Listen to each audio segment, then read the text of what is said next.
So this is your next tip of how to remember all of the teeny tiny details of tax.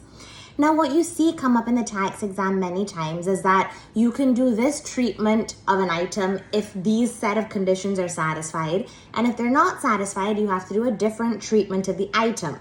What do we need to remember? We need to remember the conditions.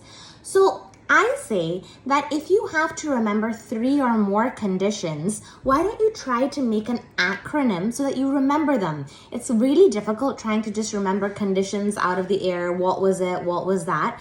Make an acronym. If you write down the acronym, you will automatically remember that these are the conditions that need to be satisfied. Now, it's easy for me to tell you this. Let me give you an example. There's something called the badges of trade.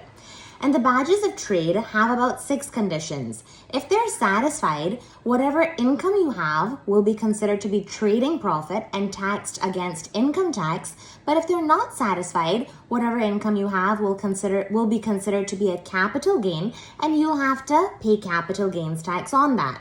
There's 6 conditions that you need to know. And what do? Well, I've made an acronym, and the acronym is called SOFIRM.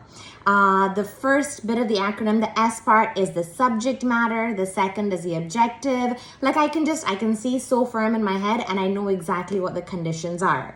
So if you have more than 3 conditions to remember, make an acronym and automatically you've got it. Wait for your next video and your next tip.